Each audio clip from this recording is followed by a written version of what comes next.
2025-এ যারা ICC board দিচ্ছ তাদের জন্য কিন্তু চাঁদের পাহাড়ের 7 এবং 8 থেকে কিছু অতিরিক্ত প্রশ্ন নিয়ে এসেছি। এমনটা নয় যে 7 এবং 8 থেকে আমি এর আগে প্রশ্ন দিইনি।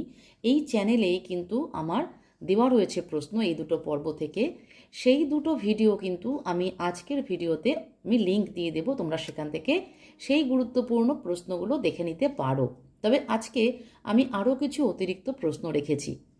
তোমাদেরকে জেনে নিতে হবে যে গুরুত্বপূর্ণ প্রশ্নগুলো বাদ দিয়েও এক্সামিনাররা কী করছেন, খুঁজে খুঁজে এমন এমন জায়গা থেকে প্রশ্ন তুলছেন যেগুলো থেকে আসবে না ভেবেই পরীক্ষার্থীরা নিশ্চিন্ত থাকে।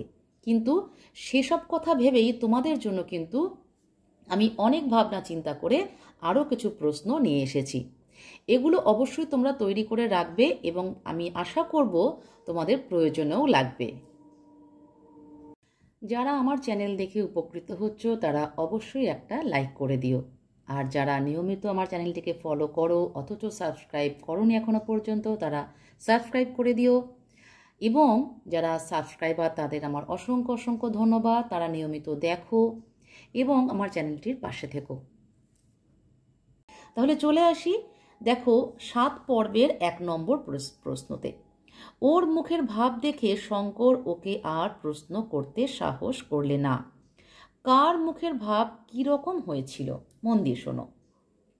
বিভূতিভূষণ বন্দ্যোপাধ্যায় রচিত কিশোর উপন্যাস চাঁদের পাহাড়ের মূল চরিত্র শঙ্করের অত্যন্ত সক্রিয় একজন পার্শ্ব চরিত্র আলভারেজের মুখের ভাব অত্যন্ত থমথমে হয়ে গিয়েছিল।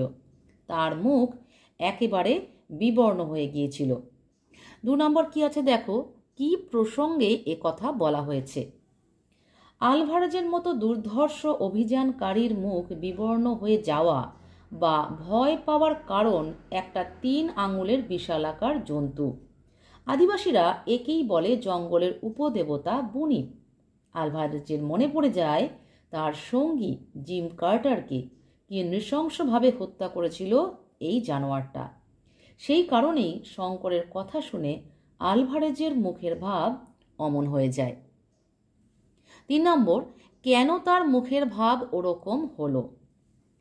রিক্টার্সভেল্ডে 8000 ফুট উচ্চতায় শঙ্কর ও আলভারেজ বিশ্রামের জন্য তাঁবু খাটিয়েছিল। তাঁবুর মধ্যে তারা ম্যাপ বের করে পর্বতারোহণের বিষয়ে আলোচনা করছিল। হঠাৎ কিসের একটা অস্পষ্ট আওয়াজে এবং পরক্ষণে একটা কষ্টকর কাশির শব্দে শঙ্কর চমকে উঠল। কিন্তু তার মনে হলো এ মানুষের গলার শব্দ নয়।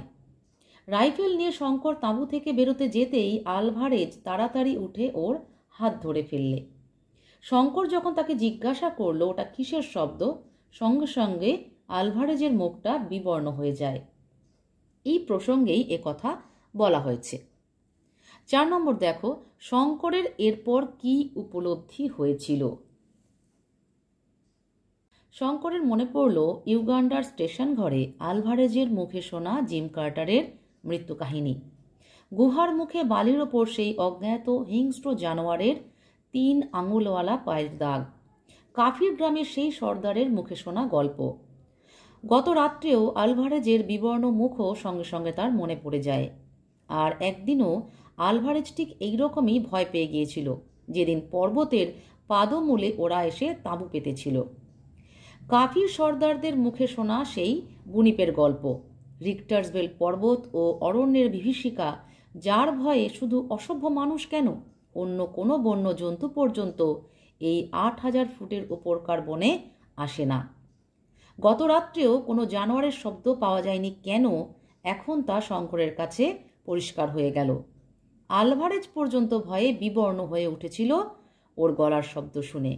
বোধ হয় ওর শব্দের সঙ্গে আলভারেজের পূর্ব পরিচয় ঘটেছে।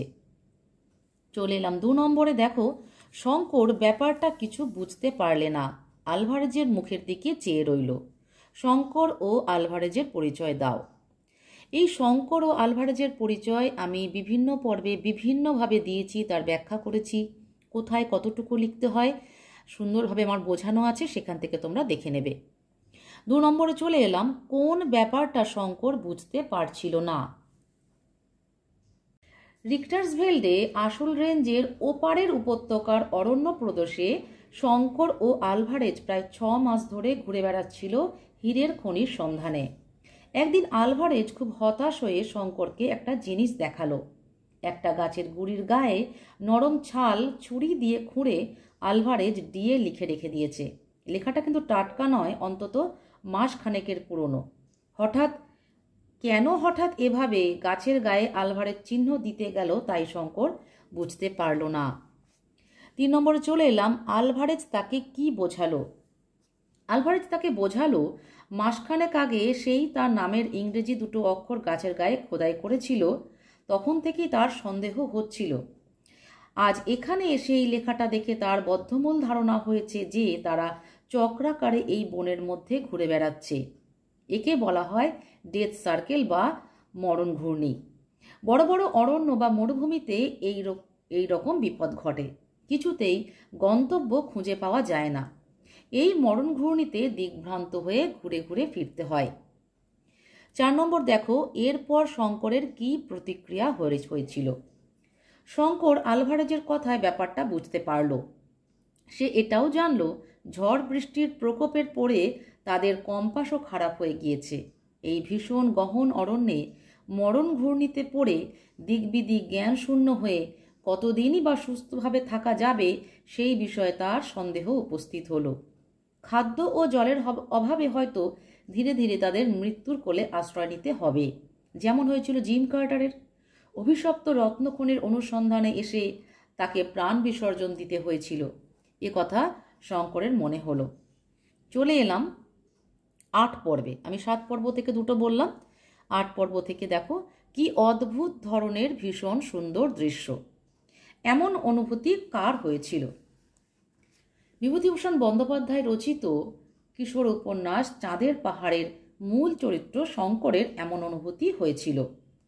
এবার দেখো এখানে আছে কখন হলো। কার এবং কখন 2টো প্রশ্ন, তাই 2টো প্রশ্নের উত্তর তোমাদেরকে দিতেই হবে।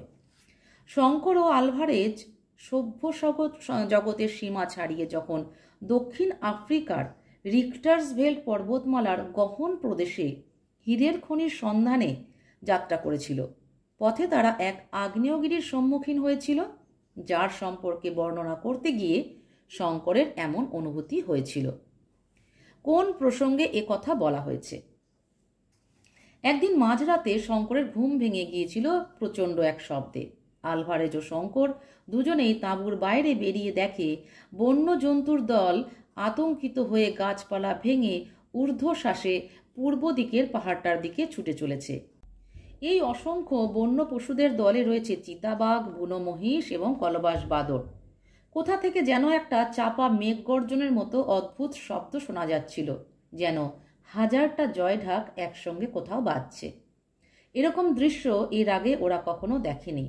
এই অপ্রত্যাশিত ঘটনার মুখোমুখি হওয়ায় তারা আশ্চর্য হয়ে গেল খুব। সেই প্রসঙ্গেই এ কথাটি বলা হয়েছে। 3 নম্বর দেখো, অদ্ভুত অথচ ভীষণ সুন্দর দৃশ্যটির বর্ণনা দাও। এই সময় সমস্ত পৃথিবীটা দুলে এমন কেঁপে উঠল যে শঙ্কর ও আলভারেজ দুজনেই পড়ে গেল মাটিতে। আলভারেজ বলে উঠল ভূমিকম্প হচ্ছে, কিন্তু পরক্ষণেই ওরা বিস্মিত হয়ে দেখল চারদিক জুড়ে 50,000 বিজলি বাতির আলো যেন চোখ ধাঁধিয়ে দিল। তখন তাদের নজর দূরের পাহাড়ের চূড়াটার দিকে পড়ল। সেখানে যেন এক প্রকাণ্ড অগ্নিলীলা শুরু হয়ে গেছে। রাঙা হয়ে উঠেছে সমস্ত পাহাড়ের চূড়াটা। আগুন রাঙা মেঘ ফুঁসে উঠছে 2-2.5 হাজার ফুট পর্যন্ত উঁচুতে। তার সঙ্গে বিশ্রী গন্ধকের উৎকট শ্বাসরোধকারী বাতাস। নিঃশ্বাস নেওয়া যায় না। চারিদিকে যেন প্রলয় লীলা শুরু হয়ে গেছে। আলভারেজ সেদিকে তাকিয়ে ভয়ে বিস্ময়ে বলে উঠল, আগ্নেয়গিরি। চলে এলাম 4 নম্বরে। এমন দৃশ্য দেখে শঙ্করের কি মনে হয়েছিল? এই দৃশ্যটি শঙ্করের কাছে অদ্ভুত ধরনের ভীষণ সুন্দর মনে হয়েছিল। অনেকক্ষণ দেখিয়েও চোখ ফিরিয়ে নিতে পারছিল না সে। যেন লক্ষটা তুবড়ি একসঙ্গে জ্বলছে, যেন লক্ষটা রং মশালে কেউ একসঙ্গে আগুন দিয়েছে। এমন দৃশ্য শঙ্কর জীবনে কখনো দেখেনি। জীবনে অভাবিত এক আগ্নেয়গিরি দেখে বাঙালি ছেলে শঙ্কর তার ধর্মভীরু মন নিয়ে দূর থেকে প্রণাম জানিয়েছিল।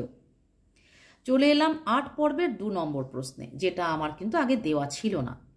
ভারতবর্ষের ছেলে শঙ্করের 2 হাত আপনা আপনি প্রণামের ভঙ্গিতে ললাট স্পর্শ করলে। প্রণাম হে রুদ্রদেব প্রণাম। এখানে বক্তা কে? বিভূতিভূষণ বন্দ্যোপাধ্যায় রচিত কিশোর উপন্যাস চাঁদের পাহাড়ে উপরিউক্ত বক্তব্যটির বক্তা স্বয়ং লেখক। 2 নম্বর দেখো, কে কার উদ্দেশ্যে প্রণাম জানাচ্ছিল। চাঁদের পাহাড় উপন্যাসের মূল চরিত্র শঙ্কর রিক্টার্সভেল্ড অভিযানে গিয়ে আগ্নেয়গিরিকে প্রত্যক্ষ দর্শন করে করজোড়ে প্রণাম জানাচ্ছিল ভগবান রুদ্রদেবের তাণ্ডব লীলার উদ্দেশ্যে। তার বাঙালি মন আগ্নেয়গিরির অগ্নুৎপাতের মধ্যে রুদ্রদেবের ধ্বংসলীলাকে প্রত্যক্ষ করেছিল। 3 নম্বর দেখো, কেন সে প্রণাম জানাচ্ছিল। শঙ্কর যে দৃশ্যের সাক্ষী হয়েছিল তা গ্রাম বাংলায় বসে দেখা সম্ভব ছিল না। যাকে 2 চোখ ভরে দেখলে জীবন সার্থক হয়ে যায়, যার কাছে স্বর্ণ রৌপ্য হীরক মণি তুচ্ছ হয়ে যায়, তাকে প্রত্যক্ষ করার জন্য শঙ্কর এই ভাষায় প্রণাম জানিয়েছিল। 4 নম্বরে চলে এলাম, শেষ প্রশ্ন, যার উদ্দেশ্যে প্রণাম জানাচ্ছিল সেটি আসলে কি? যার উদ্দেশ্যে প্রণাম জানাচ্ছিল সেটি আসলে একটি ঘুমন্ত আগ্নেয়গিরি। দীর্ঘদিন তা থেকে অগ্নুৎপাত হয়নি। আলভারেজ দেখেছিল এর কোনো নাম বা অস্তিত্ব ম্যাপে নেই, তবে প্রাচীন জুলু ভাষায় এর একটা নাম রয়েছে, ওল্ডোনিও লেঙ্গাই, অর্থাৎ অগ্নিদেবের শয্যা। আলভারেজ তার ভাষায় একেই বলেছে সান্টা আনা গ্রাসিয়া ডা কর্ডোভা। এই যে আলভারেজ যেটা বলেছে যে সান্টা আনা গ্রাসিয়া ডা কর্ডোভা, এটা কিন্তু একটাও বানান ভুল করা যাবে না। ঠিক যেরকম বানান বইতে আছে সেটাই লিখতে হবে, তা না হলে কিন্তু নাম্বার মাইনাস হবে। 7 এবং 8 পর্ব থেকে মোট 4টে প্রশ্ন বলে দিলাম। আজকের ভিডিও আমার পর্যন্তই। তোমরা সকলে ভালো থেকো। পরীক্ষার আর কিন্তু বেশি দেরি নেই, মন দিয়ে পড়াশোনা করো।